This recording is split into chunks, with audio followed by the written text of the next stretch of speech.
Que les êtres s'aiment sans penser, que les âmes se donnent la main sans se regarder, que tous les prisonniers soient libérés, que la tristesse et les peurs laissent place à la paix.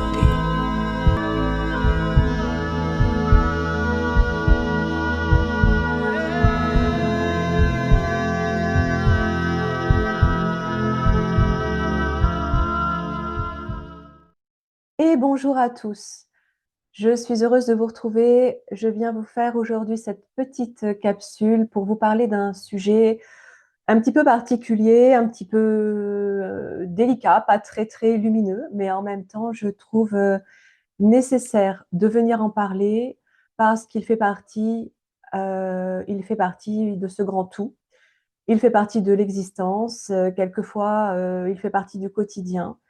Donc, je trouve nécessaire, oui, effectivement, de venir parler des attaques des forces sombres qui sont bien présentes, qui existent depuis toujours, je dirais, et qui, depuis quelque temps, se renforcent tout au moins envers les personnes qui, comme moi, hein, se démènent pour accompagner les autres à s'ouvrir, à ouvrir leur potentiel naturel, c'est-à-dire tout ce qui est capacité qu'on nomme extrasensorielle et que je renomme intrasensorielle. Voilà, tout simplement, ces capacités à capter l'information à partir du subtil et non plus uniquement ici dans la matière.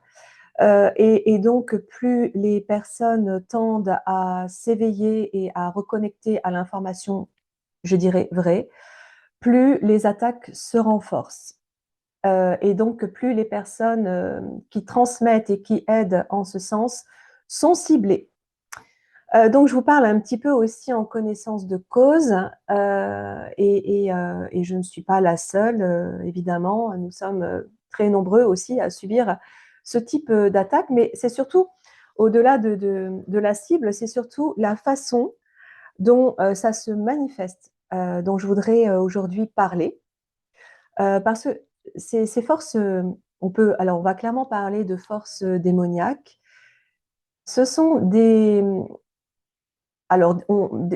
forces, on va parler de force ou d'esprit ou de conscience, au-delà des entités hein, qui peuvent se manifester sous certaines formes. Il y a des consciences qui sont là qui œuvrent pour le mal, pour détruire, absolument tout détruire. On peut les appeler anges déchus, enfin voilà, tous ces termes que l'on peut associer à ces êtres sataniques. Hein.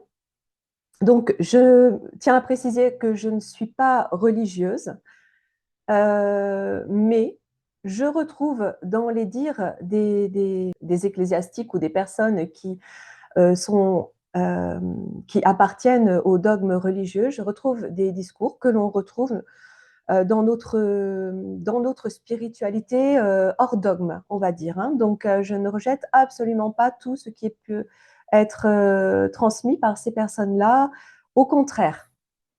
Donc, pour en revenir à ces fameuses attaques, je voudrais aujourd'hui parler spécifiquement de la paranoïa. Ce trouble, on va dire, ce trouble qui, lorsqu'il est poussé à l'extrême, n'est plus quelque chose entre guillemets, normal, mais devient paranormal, je dirais, parce que il n'y a plus rien de sensé. Et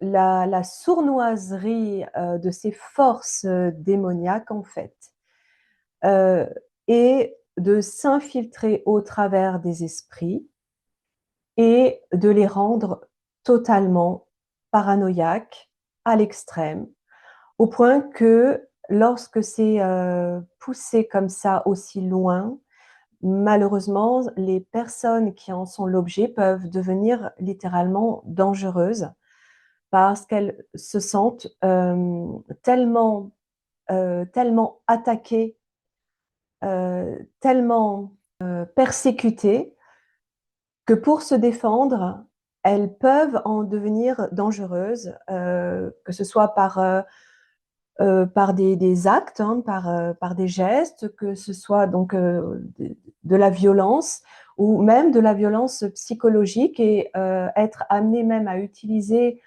la manipulation pour toujours dans un but de se défendre de quelque chose qu'elles perçoivent comme étant une persécution, une forte attaque, alors qu'elle ne l'est pas.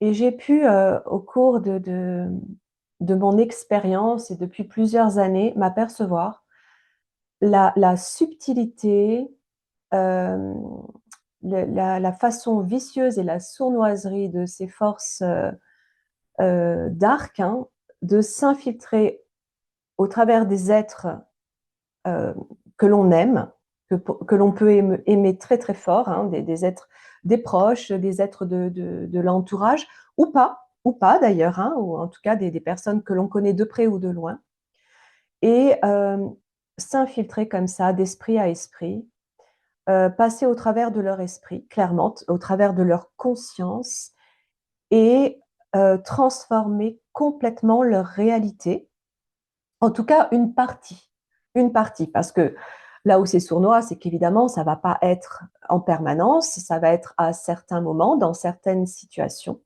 et que c'est très, très difficile finalement de le détecter, et que c'est là aussi où il faut vraiment faire preuve d'un grand discernement et d'un grand ancrage, en fait, d'un grand alignement pour ne pas perdre pied, parce que par cette sournoiserie, en passant par des êtres fragiles, euh, et qui sont parfois très proches de nous et que l'on aime très fort, c'est quelque chose qui va nous amener, nous pousser, nous, parfois, à tomber dans la folie.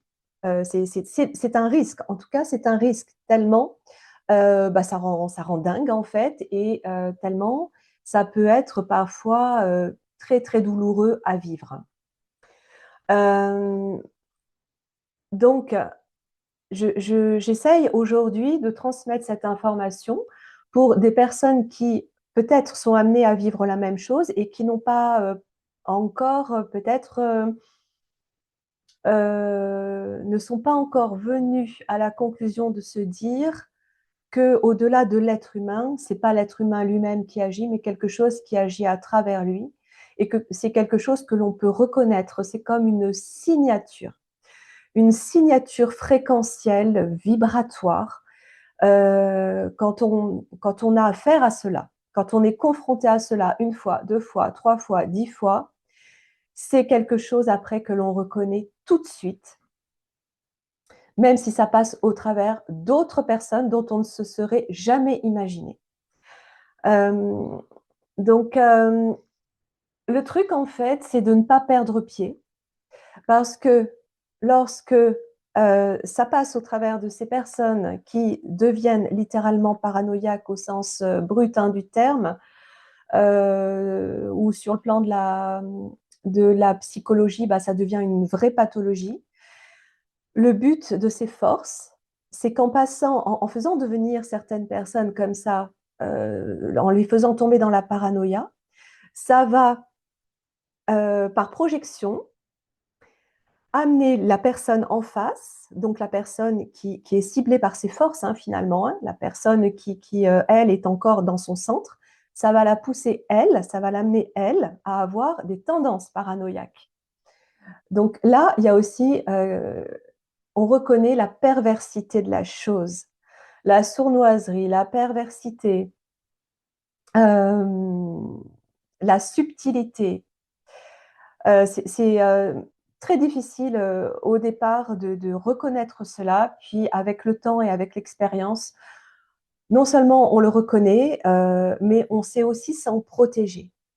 Donc, ce que je voudrais transmettre, hein, aujourd'hui aussi, c'est que lorsqu'on est confronté à ce type de situation, où on s'aperçoit que bah, la personne en face, hein, que l'on aime très très très fort, du plus profond de son cœur, tombe dans des scènes comme ça, dans des états de paranoïa intense, où elle va devenir, donc elle va être sur un mode de défensive et être amenée à dire des choses terribles parce qu'elle est dans sa réalité.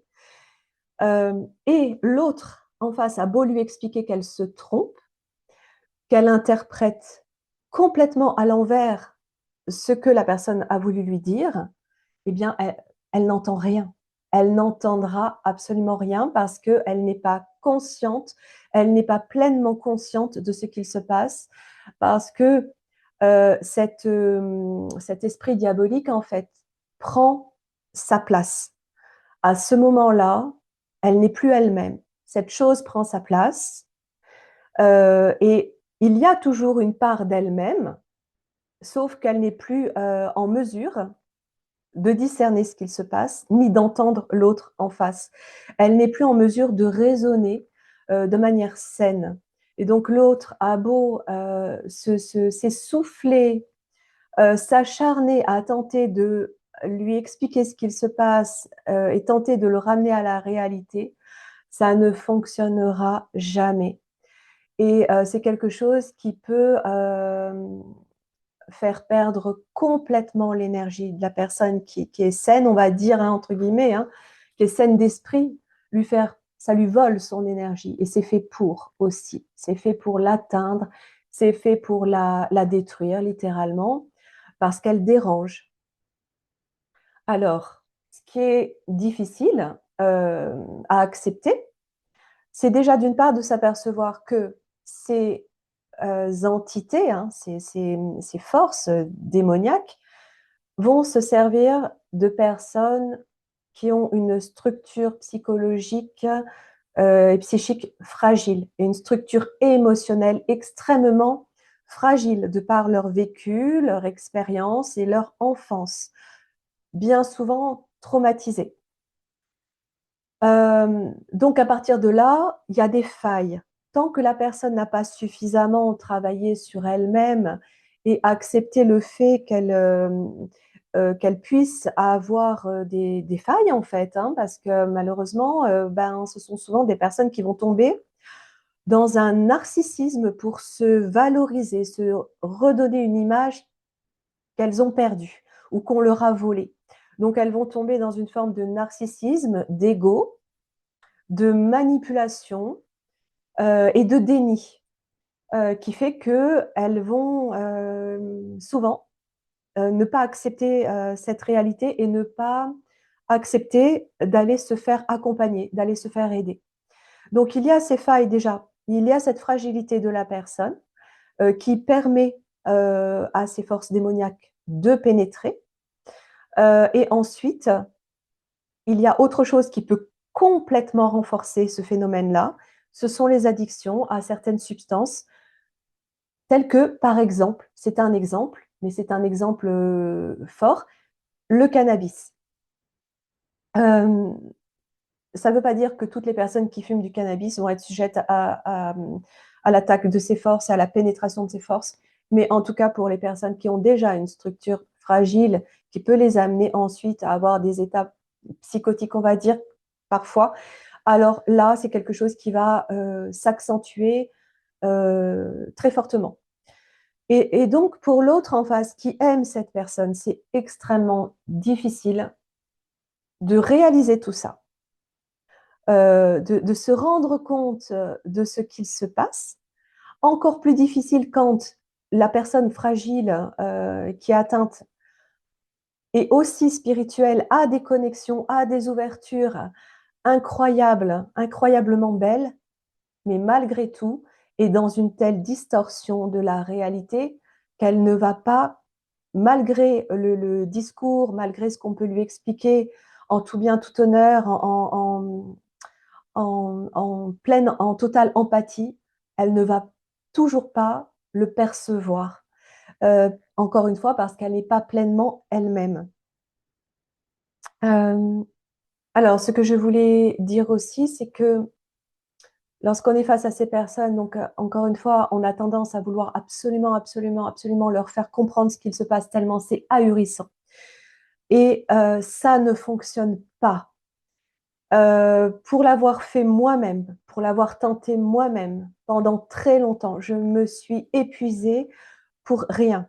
Parce que plus on va essayer de faire entendre notre réalité à nous, à la personne, plus elle va se braquer et considérer qu'on lui veut du mal.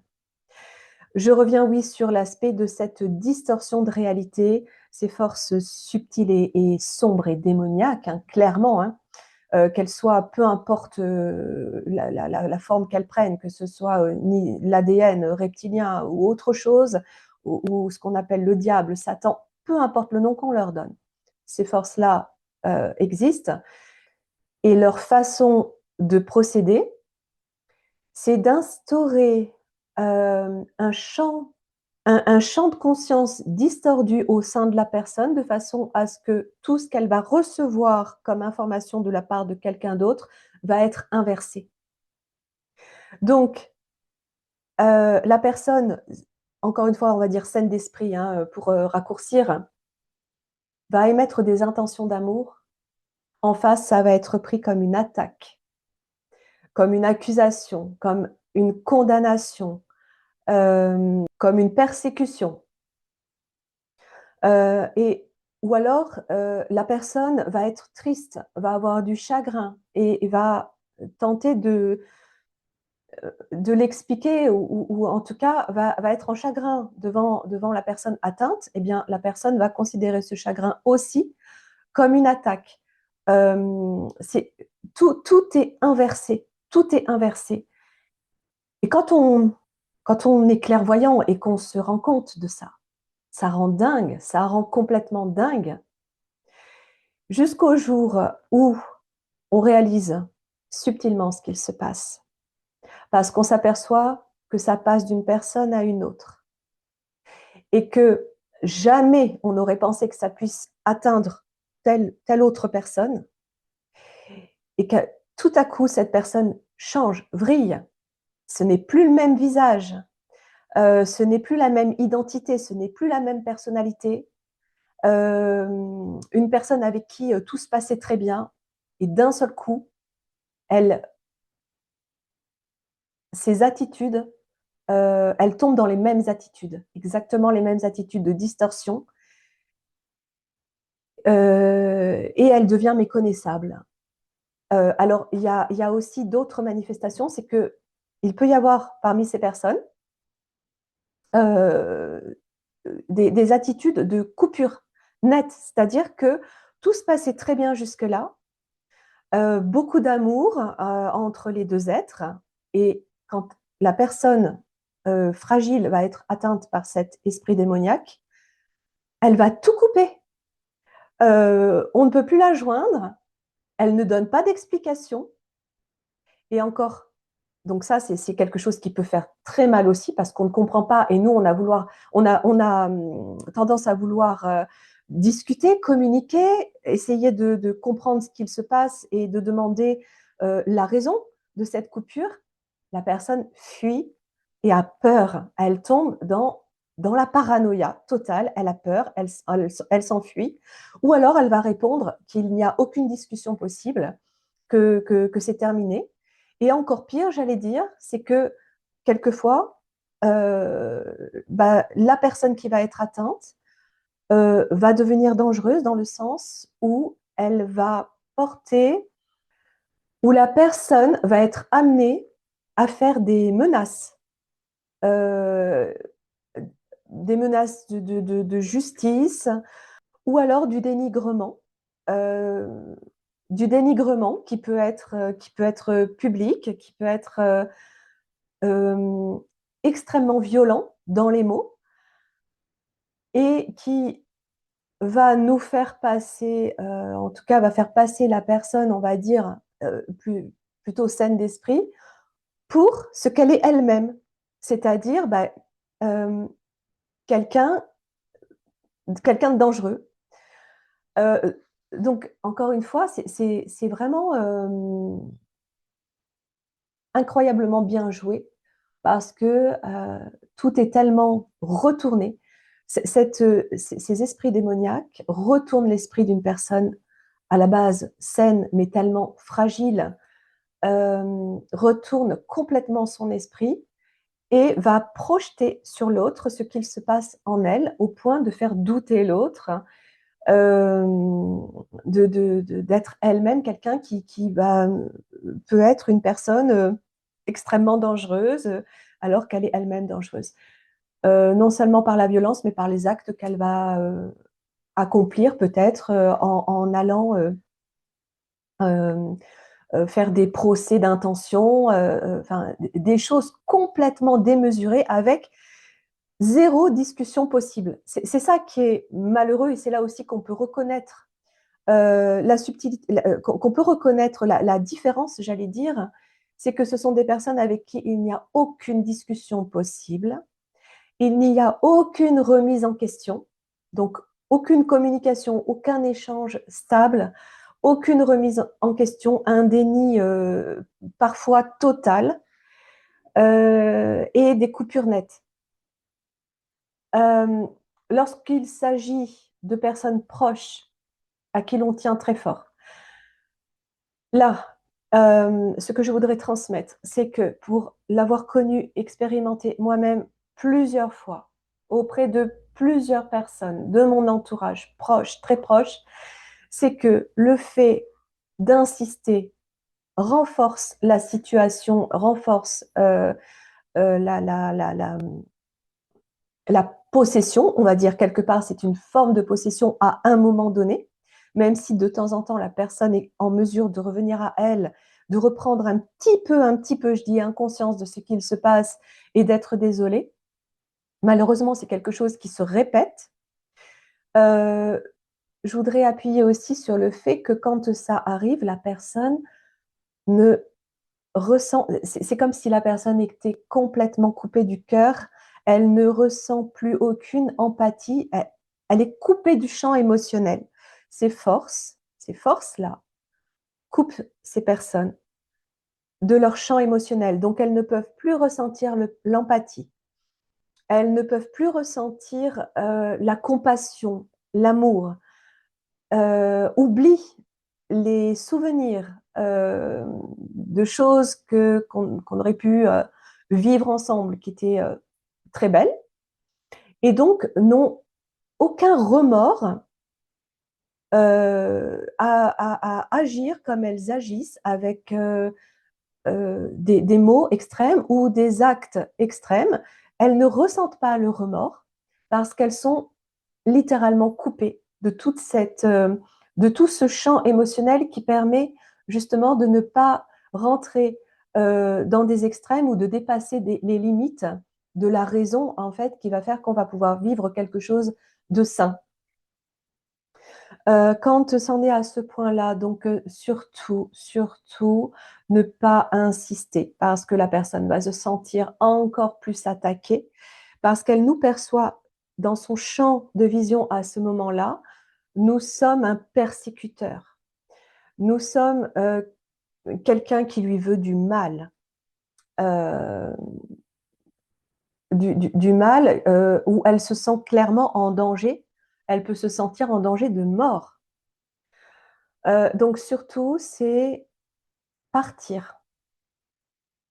Et quelquefois, c'est partir pendant très longtemps, pendant des mois, pendant des années, en espérant qu'un jour, cette personne puisse revenir à elle, tout doucement, puisse reprendre conscience de ce qu'il s'est réellement passé, puisse reprendre conscience des réelles intentions de la personne qu'elle avait en face qui tenait très fort à elle,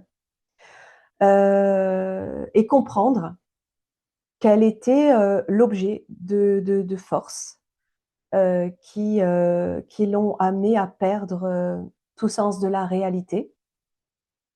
Et encore mieux, un jour, peut-être même, quand elle prendrait conscience de cela, pouvoir se faire accompagner, en tout cas, quel que soit l'accompagnement ou l'outil, mais aller définitivement se débarrasser de, de ce qui a pu l'envahir en refermant ses failles, c'est-à-dire en revenant sur sa structure qui a été traumatisée, donc revenir sur ses mémoires traumatiques et les combler d'amour, euh, remplir ces trous noirs d'amour, euh, soit par un accompagnement, soit par un déclic, une grande prise de conscience, et pouvoir rétablir une sphère solide, une, une, une enveloppe énergétique solide, ainsi qu'un ancrage très important, un ancrage et un alignement